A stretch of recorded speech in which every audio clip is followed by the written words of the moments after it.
ਵਾਹਿਗੁਰੂ ਜੀ ਕਾ ਖਾਲਸਾ ਵਾਹਿਗੁਰੂ ਜੀ ਕੀ ਫਤਿਹ।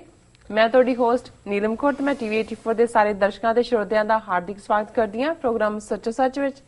ਰੋਜ਼ਾਨਾ ਦੀ ਤਰ੍ਹਾਂ ਤੁਹਾਡੇ ਤੇ ਸਾਡੇ ਹਰਮਨ ਪਿਆਰੇ ਡਾਕਟਰ ਅਮਰਜੀਤ ਸਿੰਘ ਜੀ ਮੇਰੇ ਨਾਲ ਬੈਠੇ ਹੋਏ ਨੇ। ਆਓ ਉਹਨਾਂ ਮਿਲ ਕੇ ਪ੍ਰੋਗਰਾਮ ਸ਼ੁਰੂ ਕਰਦੇ ਹਾਂ।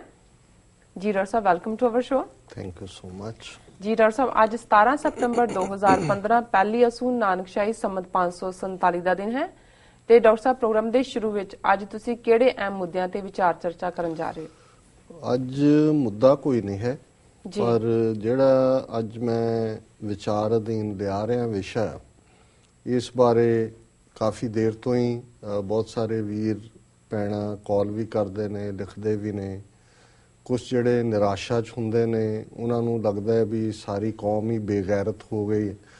ਜਦੋਂ ਅਸੀਂ ਸ਼ਬਦ ਗੈਰਤ, ਸਵੈਮਾਨ, ਸੈਲਫ ਰਿਸਪੈਕਟ, ਆਨਰ, ਅਣਖ, ਇਹ ਸਾਰੇ ਕੋਈ ਪੰਜਾਬੀ, ਕੋਈ ਫਾਰਸੀ, ਕੋਈ ਉਰਦੂ 'ਚੋਂ ਆਇਆ ਹੈ, ਪਰ ਇਹ ਸਾਰੇ ਹੀ ਜਿਹੜੇ ਸ਼ਬਦ ਨੇ ਇਸ ਗੱਲ ਵੱਲ ਪੁਆਇੰਟ ਆਊਟ ਕਰਦੇ ਨੇ ਕਿ ਬੇਸ਼ੱਕ ਤੁਹਾਡੇ ਹੱਥਾਂ 'ਚ ਹੱਥਕੜੀਆਂ ਹੋਣ, ਪੈਰਾਂ 'ਚ ਬੇੜੀਆਂ ਹੋਣ, ਇਹਦੇ ਬਾਵਜੂਦ ਜੇ ਤੁਹਾਡੀ ਜ਼ਮੀਰ ਜਾਗਦੀ ਹੈ, ਤੁਹਾਡੀ ਰੂਹ ਨੇ ਗੁਲਾਮੀ ਨਹੀਂ ਕਬੂਲੀ ਹੋਈ, ਤੇ ਤੁਸੀਂ ਉਹਨਾਂ ਹੱਥਕੜੀਆਂ ਬੇੜੀਆਂ ਦੇ ਵਿੱਚ ਵੀ ਆਜ਼ਾਦ ਹੋ। ਜੀ। ਤੇ ਬਹੁਤ ਵਾਰ ਜਿਹੜੇ ਲੋਕ ਬੜਾ ਚੰਗਾ ਜੀਵਨ ਜੀ ਰਹੇ ਨੇ, ਬੜੀ ਆਰਾਮ ਪ੍ਰਸਤੀ ਦੀ ਜ਼ਿੰਦਗੀ, ਚੰਗੇ ਘਰ, ਚੰਗੀਆਂ ਨੌਕਰੀਆਂ, ਚੰਗਾ ਕਾਰੋਬਾਰ, ਚੰਗੀਆਂ ਰਿਸ਼ਤੇਦਾਰੀਆਂ, ਉਸ ਸਭ ਨੂੰ ਮਾਣਦਿਆਂ ਹੋਇਆਂ ਵੀ ਉਹਨਾਂ ਦੀ ਜੇ ਜ਼ਮੀਰ ਮੁਰਦਾ ਹੈ, ਆਣ ਅਣਖ ਨਾਂ ਦੀ ਚੀਜ਼ ਉਹਨਾਂ ਚੋਂ ਗਾਇਬ ਹੈ, ਤੇ ਉਹ ਸਮਝੋ ਕਿ ਉਹਨਾਂ ਨੇ ਗੁਲਾਮੀ ਇਹੀ ਨਹੀਂ ਕਬੂਲੀ ਹੋਈ, ਉਹ ਗੁਲਾਮੀ ਨੂੰ ਇੰਜੋਏ ਕਰ ਰਹੇ ਨੇ। ਜੀ। ਇੱਕ ਉਹ ਕਲਾਸ ਹੁੰਦੀ ਹੈ ਜਿਹੜੀ ਗੁਲਾਮ ਬਣਨ ਤੇ ਮਜਬੂਰ ਕਰ ਦਿੱਤੀ ਜਾਂਦੀ ਹੈ, ਪਰ ਉਹਨਾਂ ਦੀ ਅੰਦਰੋਂ ਅਣਖ ਤੇ ਆਨ ਉਹਨਾਂ ਨੂੰ ਗੁਲਾਮੀ ਨਹੀਂ ਕਬੂਲਣ ਦਿੰਦੀ। ਇੱਕ ਉਹ ਨੇ ਜਿਹੜਾ ਸਮਾਂ ਪਾ ਕੇ ਗੁਲਾਮੀ ਨੂੰ ਇੰਜੋਏ ਕਰਨ ਲੱਗ ਜਾਂਦੇ ਨੇ, ਔਰ ਇਹ ਕਈ ਵਾਰ ਅਫਸੋਸ ਦੀ ਗੱਲ ਵੀ ਹੈ, ਔਰ ਬਹੁਤ ਸਾਰੇ ਜਿਹੜੇ ਅਣਖੀ ਸਿੱਖੇ ਮਹਿਸੂਸ ਕਰਦੇ ਨੇ ਕਿ ਅੱਜ ਸਾਡਾ ਵੱਡਾ ਹਿੱਸਾ ਜਿਹੜਾ ਹੈ ਉਸ ਨੇ ਗੁਲਾਮੀ ਜਾਂ ਕਬੂਲ ਲਈ ਹੈ, ਤੇ ਉਹਨਾਂ ਚੋਂ ਵੀ ਇੱਕ ਅੱਗੋਂ ਹਿੱਸਾ ਹੈ ਜਿਹੜਾ ਗੁਲਾਮੀ ਨੂੰ ਇੰਜੋਏ ਕਰ ਰਿਹਾ। ਜੀ। ਇਹੀ ਕਾਰਨ ਹੈ ਕਿ ਜਦੋਂ ਤੁਸੀਂ ਦਿੱਲੀ ਬੈਠੇ ਮਨਜੀਤ ਸਿੰਘ ਜੀ ਕੇ ਜਾਂ ਪੰਜਾਬ 'ਚ ਬਾਦਲਾਂ ਦੀ ਨਸਲ ਜਾਂ ਦੂਸਰੇ ਸਾਰਿਆਂ ਦਾ ਵਰਤਾਰਾ ਦੇਖਦੇ ਹੋ। ਪਿਛਲੇ ਦਿਨਾਂ 'ਚ ਇੱਕ ਗੁਰਲਾਟ ਸਿੰਘ ਨਾਂ ਦੇ ਨੌਟੰਕੀਬਾਜ਼ ਨੇ, ਜਿਹੜਾ ਦਿੱਲੀ ਕਮੇਟੀ ਦਾ ਮੈਂਬਰ ਵੀ ਹੈ, ਖਾਲਿਸਤਾਨ ਗੁਰਬਾਣੀ ਨੂੰ ਕੋਟ ਕਰਕੇ ਉਸ ਦੀ ਖਿਲਾਫਤ ਕਿ ਜੀ ਅਸੀਂ ਤਾਂ ਬਹੁਤ ਖੁਸ਼ ਹੈ, ਸਾਡਾ ਤਾਂ ਬੜਾ ਸਵੈਮਾਨ ਹੈ। ਆ 2-4 ਦਿਨ ਪਹਿਲਾਂ ਹੀ ਫੇਸਬੁੱਕ ਦੇ ਉੱਤੇ ਉਹਦੀ ਹੈਟ ਪਾਇਆਂ ਦੀ ਫੋਟੋ ਜਿਹੜੀ ਹੈ, ਜਿਹਦੇ 'ਚ ਮਤਲਬ ਉਹਨੇ ਬਿਲਕੁਲ ਸਿੱਖੀ ਵੈਲਿਊਜ਼ ਨੂੰ ਨਕਾਰਿਆ, ਉਹ ਸਾਹਮਣੇ ਆਈ ਹੈ। ਸੋ ਉਸ ਤੋਂ ਤੁਸੀਂ ਅੰਦਾਜ਼ਾ ਲਾ ਸਕਦੇ ਹੋ ਕਿ ਇਹ ਕਿਸ ਕਿਸਮ ਦੇ ਬਹੁਰੂਪੀਏ ਅੱਜ ਜਿਹੜੇ ਨੇ ਸਾਡੇ ਵਿਚਕਾਰ ਸਰਕਾਰ ਨੇ ਲਿਆ ਕੇ ਖੜੇ ਕਰ ਦਿੱਤੇ ਨੇ, ਔਰ ਇੱਕ ਵੱਡਾ ਹਿੱਸਾ ਜਿਹੜਾ ਹੈ ਉਸ ਨੂੰ ਖੁਦ ਹੀ ਕਬੂਲ ਰਿਹਾ। ਔਰ ਇਹ ਵੀ ਮੈਂ ਵਿਸ਼ਾ ਇਸ ਲਈ ਵੀ ਚੁਣਿਆ ਕਿ ਪਿਛਲੇ ਦਿਨਾਂ 'ਚ ਅਸੀਂ ਜਦੋਂ ਇਤਿਹਾਸ ਦੇ ਵਿਚਾਰ ਕਰ ਰਹੇ ਸੀ, ਸਿੱਖ ਇਤਿਹਾਸ ਦੇ ਹਵਾਲੇ ਨਾਲ, ਤੇ ਮੈਂ ਜ਼ਾਬਤ ਖਾਨ ਰੋਹੀਲੇ ਦੀ ਗੱਲ ਕੀਤੀ ਕਿ ਜਿਹੜਾ ਸਿੱਖਾਂ ਦੇ ਕਰੈਕਟਰ ਤੋਂ, ਆਚਰਣ ਤੋਂ ਇੰਨਾ ਪ੍ਰਭਾਵਿਤ ਹੋਇਆ ਕਿ ਉਹ ਸਿੰਘ ਸੱਜ ਗਿਆ, ਉਹਦਾ ਨਾਂ ਧਰਮ ਸਿੰਘ ਰੱਖਿਆ ਗਿਆ। ਲੇਕਿਨ ਜਿਹੜਾ ਉਸ ਦੇ ਵਿੱਚ ਉਹ ਦੋਨੋਂ ਹੀ ਕਲਚਰਸ ਦਾ, ਧਰਮਾਂ ਦਾ ਮਿਕਸ ਵੀ ਰਿਹਾ, ਤੇ ਇਹ ਕਹਾਵਤ ਮਸ਼ਹੂਰ ਹੋਈ ਕਿ ਏਕ ਗੁਰੂ ਕਾ ਚੇਲਾ, ਆਧਾ ਸਿੱਖ ਆਧਾ ਰੋਹੀਲਾ। ਜੀ। ਔਰ ਉਸੇ ਕੌਨਟੈਕਸਟ ਮੈਂ ਰੋਹੀਲਿਆਂ ਦੇ ਦਿੱਲੀ ਕਬਜ਼ੇ ਦੀ ਗੱਲ ਕੀਤੀ ਸੀ ਕਿ ਰੋਹੀਲਾ ਟ੍ਰਾਈਬ ਭਾਵੇਂ ਉਹਦੇ 'ਚ ਉਹ ਸ਼ਾਮਲ ਨਹੀਂ ਹੈ, ਇੱਕ ਹੋਰ ਰੋਹੀਲਾ ਜਿਸ ਨੇ ਗੁਲਾਮ ਕਾਦਰ ਰੋਹੀਲਾ, ਜਿਸ ਨੇ ਦਿੱਲੀ ਦੇ ਉੱਤੇ ਕਬਜ਼ਾ ਕੀਤਾ, ਔਰ ਇਹ ਰੋਹੇਲਖੰਡ ਅੱਜ ਵੀ ਯੂਪੀ ਦੇ ਇੱਕ ਹਿੱਸੇ ਨੂੰ ਕਹਿੰਦੇ ਰੋਹੀਲੇ ਪਠਾਨ ਸੀ। ਔਰ ਗੁਲਾਮ ਕਾਦਰ ਰੋਹੀਲੇ ਨੇ ਦਿੱਲੀ ਦੇ ਉੱਤੇ ਜਿਹੜਾ ਉਸ ਵੇਲੇ ਦਾ ਬਾਦਸ਼ਾਹ ਸੀ, ਉਸ ਨੂੰ ਆਪਣੇ ਖੰਜਰ ਦੇ ਨਾਲ ਉਸ ਦੀਆਂ ਅੱਖਾਂ ਕੱਢੀਆਂ, ਔਰ ਫਿਰ ਉਸ ਨੇ ਜਿਹੜਾ ਉਹਦਾ ਸਾਰਾ ਹਰਮ ਸੀ, ਉਹਦੀਆਂ ਬੇਗਮਾਂ, ਸ਼ਹਿਜ਼ਾਦੀਆਂ, ਉਹਨਾਂ ਨੂੰ ਉਹਨੇ ਆਰਡਰ ਕੀਤਾ ਕਿ ਤੁਸੀਂ ਡਾਂਸ ਕਰੋ। ਜੀ। ਔਰ ਉਸ ਦੇ ਉੱਤੇ ਮੈਂ ਪਾਸਿੰਗ ਰੈਫਰੈਂਸ ਦੇ ਵਿੱਚ ਕੋਟ ਕੀਤਾ ਕਿਉਂਕਿ ਮੈਂ ਵੀ ਇਹ ਕਿਤੇ ਮੇਰੀ ਯਾਦ 'ਚ ਹੀ ਪਿਆ ਸੀ ਕਿ ਅਲਾਮਾ ਇਕਬਾਲ ਨੇ ਇਸ ਦੇ ਉੱਤੇ ਨਜ਼ਮ ਲਿਖੀ ਸੀ, ਜਿਹਦੇ 'ਚ ਉਹਨੇ ਕਿਹਾ ਸੀ ਕਿ ਵੀ ਅੱਜ ਕਿੰਨੀ ਬੇਗੈਰਤੀ ਹੈ, ਔਰ ਇਹ ਬੇਗੈਰਤ ਜਿਹੜੀਆਂ ਨੇ ਇਹ ਮੇਰੇ ਹੁਕਮ ਨੂੰ ਕਿਵੇਂ ਮੰਨ ਰਹੀਆਂ ਨੇ। ਸੋ ਮੈਨੂੰ ਉਦੋਂ ਵੀ ਲੱਗਾ ਕਿ ਵੀ ਔਰ ਉਸ ਤੋਂ ਬਾਅਦ ਉੱਪਰੋਂ ਥਲੀ 3-4 ਸਾਨੂੰ ਲਿਖਤਾਂ ਵੀ ਆਈਆਂ, 2-3 ਫੋਨ ਕਾਲਸ ਵੀ ਆਏ, ਜਿਹਦੇ 'ਚ ਉਹਨਾਂ ਨੇ ਬਹੁਤ ਸਾਰਿਆਂ ਨੇ ਚਾਹਿਆ ਕਿ ਵੀ ਅਸੀਂ ਉਲਾਮਾ ਇਕਬਾਲ ਦੀ ਨਜ਼ਮ ਵੀ ਸ਼ੇਅਰ ਕਰੀਏ, ਔਰ ਉਹਨਾਂ ਨੇ ਕਿਹਾ ਕਿ ਵੀ ਉਹਦਾ ਤੁਸੀਂ ਜਦੋਂ ਕੋਟ ਕੀਤਾ ਤਾਂ ਉਹਦਾ ਸਾਡੇ ਨਾਲ ਕੀ ਕੰਟੈਕਸਟ ਹੈ ਜੀ। ਔਰ ਮੈਂ ਜ਼ਾਹਰ ਹੈ ਵੀ ਇਸ ਦੇ ਉੱਤੇ 2-3 ਦਿਨ ਤੋਂ ਸੋਚ ਵੀ ਰਿਹਾ ਸੀ। ਉਸ ਨਜ਼ਮ ਨੂੰ ਵੀ ਮੈਂ ਲੱਭਿਆ, ਉਹਨੂੰ ਚੰਗੀ ਤਰ੍ਹਾਂ ਸਮਝਣ ਦੀ ਕੋਸ਼ਿਸ਼ ਕੀਤੀ। ਬੇਸ਼ੱਕ ਬੋਲਚਾਲ ਦੀ ਉਰਦੂ ਤੋਂ ਅਸੀਂ ਵਾਕਿਫ ਹਾਂ, ਪਰ ਅਲਾਮਾ ਇਕਬਾਲ ਕਿਉਂਕਿ ਫਾਰਸੀ ਦੇ ਵੀ ਬਹੁਤ ਵੱਡੇ ਵਿਦਵਾਨ ਸੀ, ਸੋ ਬਹੁਤ ਵਾਰ ਉਹ ਆਪਣੀਆਂ ਲਿਖਤਾਂ ਦੇ ਵਿੱਚ ਫਾਰਸੀ ਦੇ ਸ਼ਬਦ ਵੀ ਇਸਤੇਮਾਲ ਕਰਦੇ ਨੇ। ਸੋ ਜਿੰਨਾ ਕੁ ਮੈਂ ਸਮਝਾ ਸਕਾਂਗਾ ਮੈਂ ਕੋਸ਼ਿਸ਼ ਕਰਾਂਗਾ। ਪਰ ਇਸ ਸਾਰੇ ਦੌਰ 'ਚ ਇਸ ਤੋਂ ਪਹਿਲਾਂ ਕਿ ਅਸੀਂ ਅਲਾਮਾ ਇਕਬਾਲ ਨੇ ਇਸ ਨੂੰ ਕਿਉਂ ਚੁਣਿਆ, ਉਹ ਵੀ ਆਪਣੀ ਕੌਮ ਨੂੰ ਇਹ ਮੁਖਾਤਬ ਸੀ ਇਹ ਦੱਸਣ ਦੇ ਲਈ ਕਿ ਕੌਮਾਂ ਗੈਰਤ ਦੇ ਨਾਲ, ਕੌਮਾਂ ਅਣਖ ਦੇ ਨਾਲ, ਸਵੈਮਾਣ ਦੇ ਨਾਲ, ਆਨਰ ਦੇ ਨਾਲ ਜੀਂਦੀਆਂ ਜੀ। ਤੇ ਜਦੋਂ ਕੌਮਾਂ ਦੇ ਵਿੱਚੋਂ ਇਹ ਚੀਜ਼ਾਂ ਗਾਇਬ ਹੋ ਜਾਂਦੀਆਂ ਤੇ ਫਿਰ ਉਹ ਜਿਹੜੇ ਨੇ ਉਹ ਗੁਲਾਮੀ 'ਚ ਜਾਂਦੀਆਂ, ਔਰ ਉਹ ਜਿਹੜੀਆਂ ਨੇ ਅਪਮਾਨਿਤ ਹੁੰਦੀਆਂ, ਔਰ ਉਹਨਾਂ ਦੀ ਕੋਈ ਇੱਜ਼ਤ ਨਹੀਂ ਰਹਿੰਦੀ। ਔਰ ਉਹਨੇ ਬੇਸ਼ੱਕ ਜਿਹੜਾ ਬਿੰਬ ਚੁਣਿਆ ਉਹ ਦਿੱਲੀ ਤਖਤ ਸੀ, ਤੈਮੂਰ। ਜਦੋਂ ਹੁਣ ਤੈਮੂਰ ਖਾਨਦਾਨ ਦੀ ਗੱਲ ਹੁੰਦੀ ਹੈ ਤੇ ਇਹਨਾਂ ਦਾ ਪਿੱਛਾ ਜਾ ਕੇ ਜਿਹੜਾ ਉਹ ਚੰਗੇਜ਼ ਖਾਨ ਨਾਲ ਜੁੜਦਾ ਹੈ। ਮੰਗੋਲ ਕਿਵੇਂ ਕਿੰਨਾ ਵੱਡਾ ਚੰਗੇਜ਼ ਖਾਨ ਨੇ ਇਲਾਕਾ ਫਤਿਹ ਕੀਤਾ, ਉਹਦੇ ਅੱਗੋਂ ਮੁੰਡਾ ਕੁਬਲੇ ਖਾਨ, ਫਿਰ ਗ੍ਰੈਂਡਸਨ ਜਿਹੜਾ ਉਹ ਤੈਮੂਰ, ਫਿਰ ਹਲਾਕੂ ਤੈਮੂਰ, ਫਿਰ ਬਾਬਰ, ਕਿਉਂਕਿ ਬਾਬਰ ਜਿਹੜਾ ਹੈ ਉਹ ਤੈਮੂਰ ਦੀ ਅੱਗੋਂ ਅੰਸ਼ ਹੀ ਸੀ। ਸੋ ਇਹਨੂੰ ਤੈਮੂਰੀ ਤਖਤ ਵੀ ਕਹਿੰਦੇ ਸੀ ਦਿੱਲੀ ਨੂੰ, ਜਾਂ ਤੈਮੂਰ ਦੇ ਨਾਲ ਆਨਰ ਨੂੰ ਜੋੜ ਕੇ ਇਕਬਾਲ ਨੇ ਗੱਲ ਕੀਤੀ। ਪਰ ਉਹਨੇ ਕਹਿਣਾ ਇਹ ਚਾਹਿਆ ਵੀ ਕਿੱਥੇ ਉਹ ਮੁਗਲ ਜਿਨ੍ਹਾਂ ਦੇ ਤੈਮੂਰ ਨੇ ਕਿਸ ਲੈਵਲ ਤੱਕ ਜਿਹੜਾ ਉਹ ਆਪਣੀ ਤਾਕ ਜਮਾਈ, ਔਰ ਕਿਸ ਹੱਦ ਤੱਕ ਅੱਜ ਉਹ ਬੇਗੈਰਤੀ ਨੇ ਉਸ ਹਰਮ ਨੂੰ ਜਾਂ ਉਸ ਤਖਤ ਨੂੰ ਲੈ ਲਿਆ। ਸੋ ਮੈਂ ਉਸ ਹਵਾਲੇ ਨਾਲ ਦੇਖ ਰਿਹਾ ਸੀ ਕਿ ਵੀ ਪਹਿਲਾਂ ਮੈਂ ਨਜ਼ਮ ਸ਼ੇਅਰ ਕਰ ਲੈਂਦਾ, ਫਿਰ ਮੈਂ ਉਹਦਾ ਸਿੱਖ ਪਰਸਪੈਕਟਿਵ ਦਿਆਂਗਾ। ਹੁਣ ਇਹ ਉਹਦਾ ਸਿਨੈਰੀਓ ਜਿਹੜਾ ਅਲਾਮਾ ਇਕਬਾਲ ਨੇ ਕਲਪਿਆ ਕਿ ਵੀ ਉਸ ਰੋਹੇਲੇ ਨੇ, ਗੁਲਾਮ ਕਾਦਰ ਰੋਹੇਲੇ ਨੇ, ਔਰ ਇਹ ਨਜ਼ਮ ਅਲਾਮਾ ਇਕਬਾਲ ਦੀ ਬਾਂਗੇ ਦਰਾ ਕਿਤਾਬ ਦੇ ਵਿੱਚੋਂ ਹੈ ਜੀ ਕਿ ਗੁਲਾਮ ਕਾਦਰ ਰੋਹੇਲੇ ਨੇ ਦਿੱਲੀ ਤਖਤ ਜਿਹੜਾ ਜਦੋਂ ਲੈ ਲਿਆ, ਉਹਨੂੰ ਆਪਣੇ ਖੰਜਰ ਦੇ ਨਾਲ ਬਾਦਸ਼ਾਹ ਦੀਆਂ ਅੱਖਾਂ ਕੱਢ ਦਿੱਤੀਆਂ। ਤੇ ਫਿਰ ਜਿਹੜਾ ਉਹਨੇ ਸਿਨੈਰੀਓ ਬਿਆਨਿਆ, ਕਿਉਂਕਿ ਜੇ ਉਹਨਾਂ ਦੀ ਮੈਂ ਜ਼ਬਾਨ 'ਚ ਕਹਾਂ ਤੇ ਉਸ ਦੇ ਵਿੱਚ ਇੱਕ ਖੂਬਸੂਰਤੀ ਵੀ ਹੈ, ਅੰਦਾਜ਼ ਵੀ ਹੈ।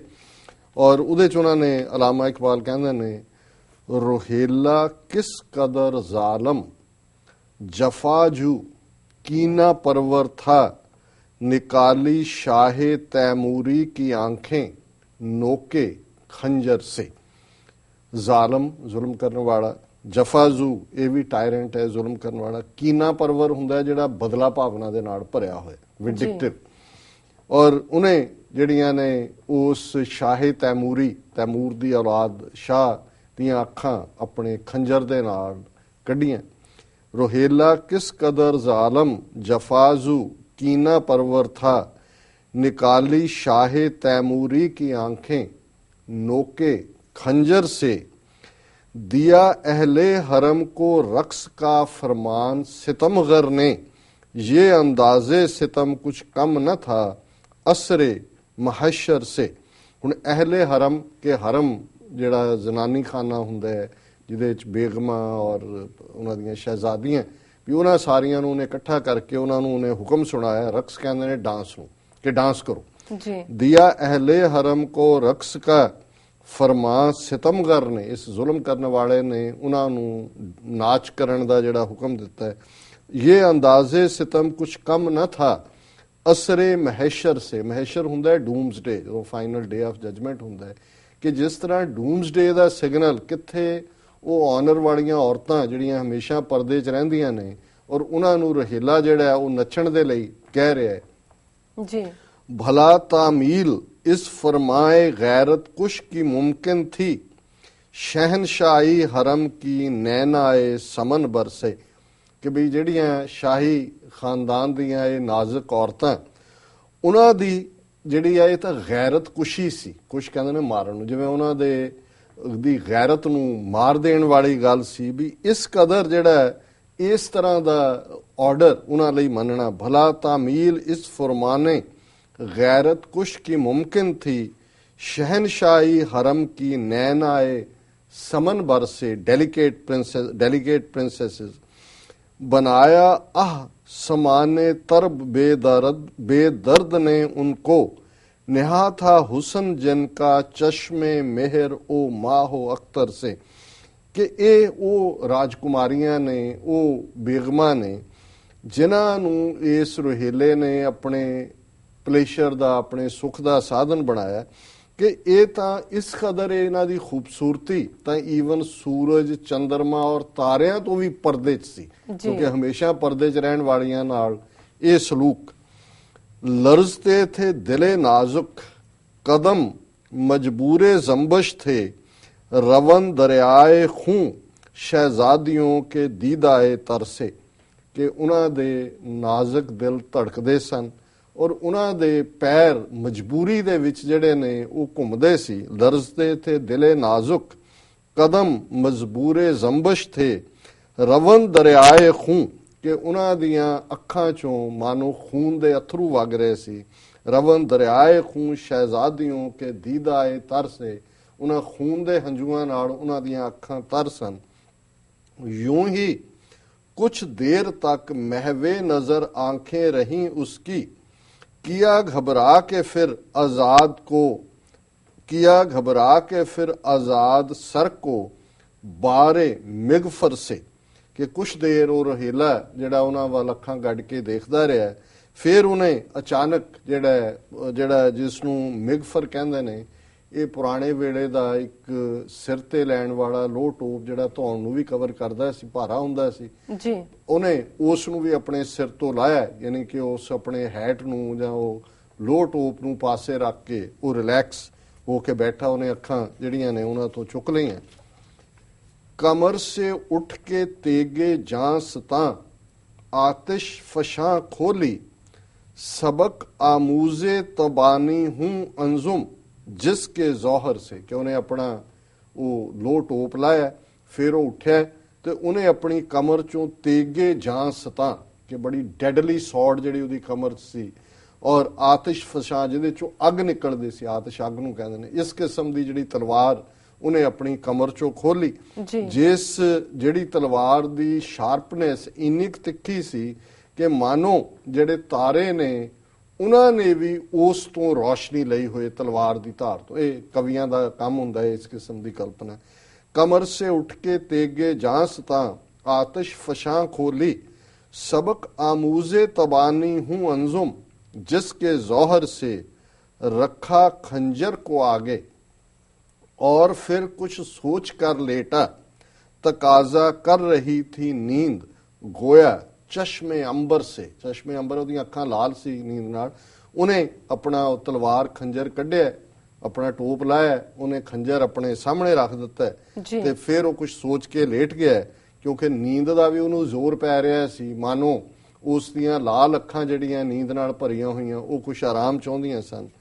बुझाए ख्वाब के पानी ने अखगर उसकी आंखों के, नजर शर्मा गई जालम की दर्दे अंगेज मंजर से। हुण वो शहजादियां नच रही हैं सारी रात, और वो जिहड़ा दर्दे मंजर है शायद उस जालम दा मन भी पसीज गया होए, और उस दियां जिहड़ी नींद है ख्वाब आए, और उहदी नींद ने जिहड़े है उस दी अखां दी लाली नूं जिहड़ा है वो घटा दिता। अखगर कहंदे ने अखां दी लाली नूं जी।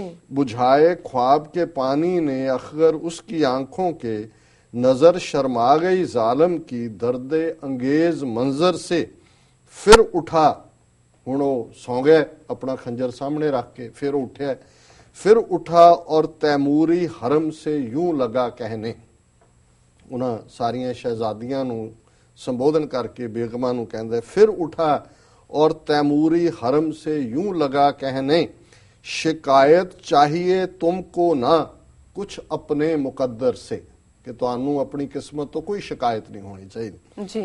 मेरा मसनद पे सो जाना, मेरा मसनद पे सो जाना बनावट थी, तकल्लुफ था कि गफलत दूर है शाने सैफ आरियाए लश्कर से। उन्हें कहा कि मैं जड़ा लेटिया सी ये मेरी एक बनावट सी, ये मैं बनावटी सी, क्योंकि नींद जड़ा लश्कर दे विच जड़ा जूझण वाला योद्धा है वो नींद दा गुलाम नहीं हुंदा कि मैनू कोई नींद ने नहीं सी घेरिया।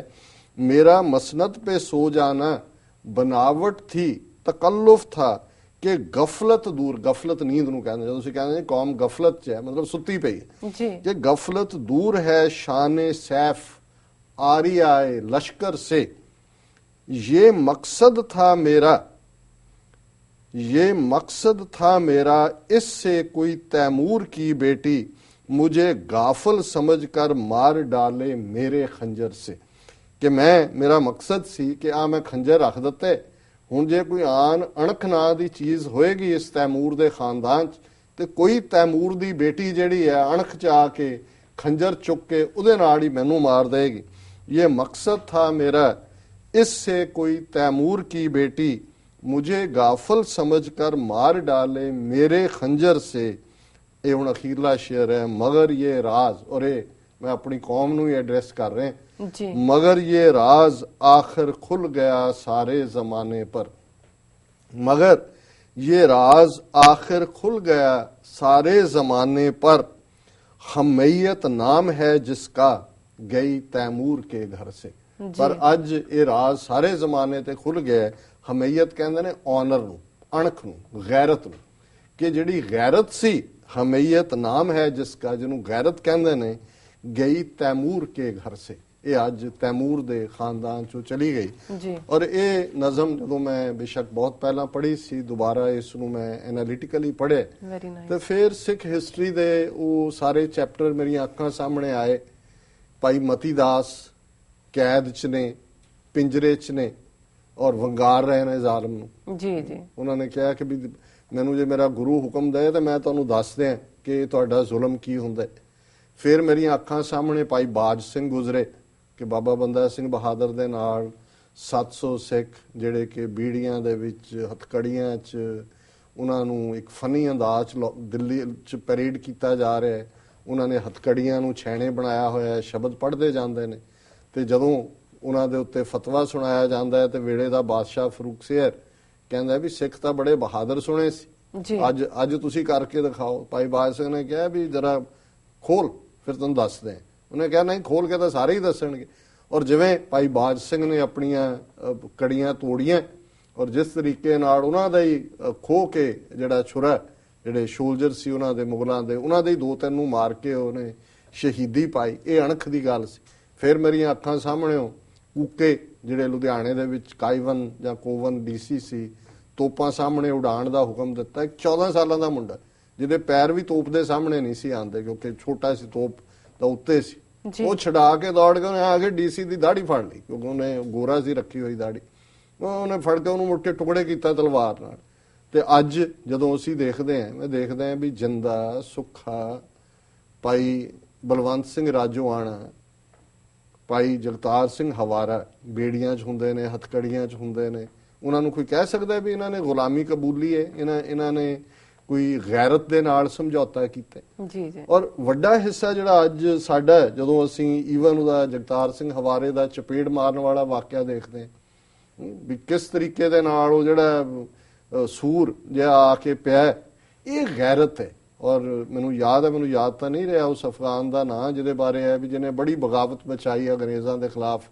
ਫਾਈਨਲੀ ਉਹ ਫੜਿਆ ਗਿਆ ਔਰ ਉਹਨੂੰ ਫਾਂਸੀ ਦੀ ਜਿਹੜੀ ਹੈ ਸਜ਼ਾ ਸੁਣਾਈ ਗਈ ਤੇ ਅਖੀਰ ਵੇਲੇ ਉਹਨੂੰ ਕਿਹਾ ਤੇਰੀ ਇੱਛਾ ਕੋਈ, ਤੇ ਜਿਹੜਾ ਵੀ ਉਸ ਇਲਾਕੇ ਦਾ ਅੰਗਰੇਜ਼ ਗਵਰਨਰ ਸੀ ਜਾਂ ਇੰਚਾਰਜ ਸੀ ਉਹਨੇ ਕਿਹਾ ਜੀ ਮੈਂ ਉਹਨੂੰ ਮਿਲਣਾ ਚਾਹੁੰਦਾ। ਸੋ ਉਹਨਾਂ ਨੇ ਵੀ ਸਮਝਿਆ ਕਿ ਬਈ ਸ਼ਾਇਦ ਇਹਨੂੰ ਆਪਣੇ ਕੀਤੇ ਦੇ ਉੱਤੇ ਜਿਹੜਾ ਉਹ ਪਛਤਾਵਾ ਹੈ, ਕੋਈ ਮੁਆਫੀ ਮੰਗਣਾ ਚਾਹੁੰਦਾ ਜੀ। ਉਹ ਹਾਲਾਂਕਿ ਜਕੜਿਆ ਹੋਇਆ ਸੀ, ਬੇੜੀਆਂ 'ਚ ਵੀ ਸੀ, ਹਥਕੜੀਆਂ 'ਚ ਵੀ ਸੀ। ਉਹਨੇ ਕਿਹਾ ਵੀ ਹੋਰ ਮੇਰੇ ਨੇੜੇ ਆਓ, ਮੈਂ ਬਹੁਤ ਗੱਲ ਕਰਨਾ ਚਾਹੁੰਦਾ। ਜਦੋਂ ਉਹਦੇ ਨੇੜੇ ਆਇਆ ਉਹਨੇ ਉਹਦੇ ਮੂੰਹ ਤੇ ਥੁੱਕਿਆ ਉਹਨੇ ਔਰ ਬਾਅਦ 'ਚੋਂ ਫਾਂਸੀ ਲੱਗ ਗਿਆ। ਮਤਲਬ ਇਹ ਹੈ ਕਿ ਈਵਨ ਇਨ ਡੈਥ ਕੰਟੈਂਪਟ ਹੈ ਕਿ ਵੀ ਅਸੀਂ ਨਹੀਂ ਮੰਨਦੇ।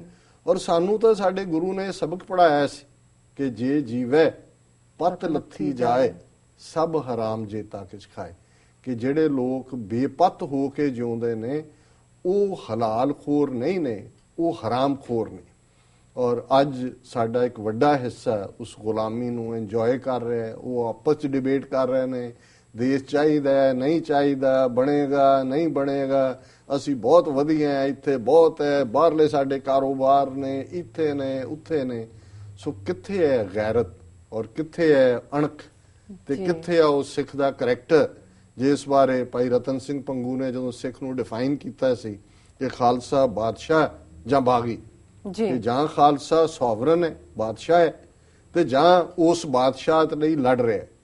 ਗੁਲਾਮੀ ਤਾਂ ਸਟੇਟ ਆਫ ਮਾਈਂਡ ਹੈ। ਗੁਲਾਮ ਉਹ ਬਣਦਾ ਜੋ ਗੁਲਾਮ ਰਹਿਣਾ ਚਾਹੁੰਦਾ ਹੈ। ਜੋ ਗੁਲਾਮ ਨਹੀਂ ਰਹਿਣਾ ਚਾਹੁੰਦਾ ਉਹਨੂੰ ਕੋਈ ਗੁਲਾਮ ਨਹੀਂ ਬਣਾ ਸਕਦਾ। ਔਰ ਮੈਂ ਅੱਜ ਇਹ ਕੋਈ ਨਿਰਾਸ਼ਤਾ ਵਾਲੀ ਗੱਲ ਵੀ ਨਹੀਂ ਹੈ, ਪਰ ਮੈਂ ਜ਼ਰੂਰ ਇਹ ਸਮਝਦਾ ਵੀ ਸਾਨੂੰ ਸਾਰਿਆਂ ਨੂੰ ਆਪਣੇ ਆਪ ਨੂੰ, ਜਿਹੜੇ ਚੰਗੇ ਘਰਾਂ 'ਚ ਰਹਿੰਦੇ ਹੈ, ਜਿਹੜੇ ਚੰਗੇ ਪਕਵਾਨ ਖਾਂਦੇ ਹੈ, ਚੰਗਾ ਜੀਵਨ ਸਟਾਈਲ ਹੈ, ਉਹ ਜ਼ਰਾ ਆਪਣੀ ਧਰਤੀ ਵੱਲ ਨਜ਼ਰ ਮਾਰ ਲੈਣ, ਆਪਣੇ ਹੋਮਲੈਂਡ ਪੰਜਾਬ ਵੱਲ, ਤੇ ਫਿਰ ਦੇਖ ਲੈਣ ਕਿ ਉੱਥੇ ਕੌਮ ਦਾ ਕੀ ਹਾਲ ਹੈ। ਔਰ ਅੱਜ ਹੀ ਉਹ ਜਿਹੜਾ ਪਖੰਡੀ ਸੌਦਾ ਸਾਧ, ਉਸ ਦੀ ਫਿਲਮ ਦਾ ਦੂਸਰਾ ਹਿੱਸਾ ਰਿਲੀਜ਼ ਹੋ ਰਿਹਾ, ਔਰ ਟ੍ਰਿਬਿਊਨ ਨੇ ਹੈਡਲਾਈਨ ਲਾਈ ਹੋਈ ਸੀ ਕਿ ਨੋ ਆਪੋਜੀਸ਼ਨ, ਜਿਹੜਾ ਉਹਦੀ ਹੈਡਲਾਈਨ ਸੀ, ਜਿਹੜੀ ਵੀ ਪਿਕਚਰ ਦਾ ਨਾਂ ਦੇ ਕੇ messenger of God set to release in Punjab, no opposition from Akal Takht, SGPC, radical Sikh outfits.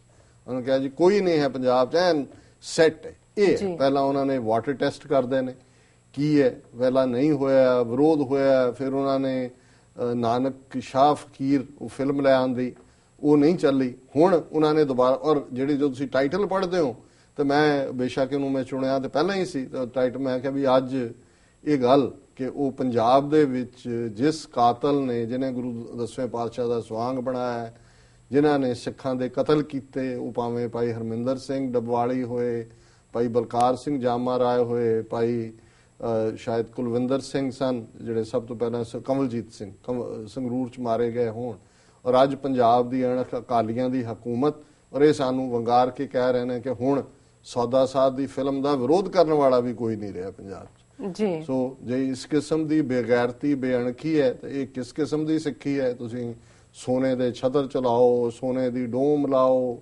ਕੋਈ ਮੈਨੂੰ ਕਾਲ ਕਰਕੇ ਪੁੱਛ ਰਿਹਾ ਸੀ ਜੀ ਇਹ ਡੋਮ ਦਾ ਝਗੜਾ ਚੱਲ ਰਿਹਾ, ਲੱਗੇ ਨਾ ਲੱਗੇ। ਮੈਂ ਕਿਹਾ ਜੀ ਜ਼ਰੂਰ ਲਾਓ, ਡੋਮਸ ਦਾ ਹੀ ਕੰਮ ਰਹਿ ਗਿਆ ਹੁਣ, ਹੋਰ ਤਾਂ ਕੋਈ ਹੈ ਨਹੀਂ ਹੈ ਜੀ। ਉੱਤੇ ਤੁਸੀਂ ਲਾਓ ਵੱਡੇ ਵੱਡੇ ਡੋਮ, ਇਹੀ ਕੰਮ ਰਹਿ ਗਿਆ, ਤੇ ਬਾਕੀ ਗੁਲਾਮੀ ਕਬੂਲੋ, ਉਹਨੂੰ ਇੰਜੋਏ ਕਰੋ ਗੁਲਾਮੀ ਨੂੰ। ਔਰ ਇਹੀ ਸਿੱਖੀ ਹੈ, ਫਿਰ ਜਾ ਕੇ ਆਪਣੇ ਪਾਤਸ਼ਾਹ ਨੂੰ, 10ਵੇਂ ਪਾਤਸ਼ਾਹ ਨੂੰ ਮੂੰਹ ਦਿਖਾਇਓ ਕਿ ਵੀ ਤੁਸੀਂ ਸਿੱਖ ਸੀ ਔਰ ਤੁਸੀਂ ਉਸ ਧਰਤੀ ਤੇ ਗਏ ਸੀ, ਤੇ ਤੁਸੀਂ ਆ ਗਏ ਹੋ ਦੁਨੀਆ ਦੇ ਸੁੱਖ ਭੋਗ ਕੇ। ਜੀ ਡਾਕਟਰ ਸਾਹਿਬ, ਤੁਹਾਡਾ ਬਹੁਤ ਬਹੁਤ ਸ਼ੁਕਰੀਆ। ਇਸ ਨਾਲ ਲੈਣੇ ਬ੍ਰੇਕ। ਵਿਊਅਰਸ, ਵਿਚਾਰਾਂ ਦਾ ਸਿਲਸਿਲਾ ਇਸ ਤਰ੍ਹਾਂ ਚੱਲਦਾ ਰਹੇਗਾ। ਮਿਲਦੇ ਹਾਂ ਛੋਟੇ ਜਿਹੇ ਵਕਫੇ ਤੋਂ ਬਾਅਦ।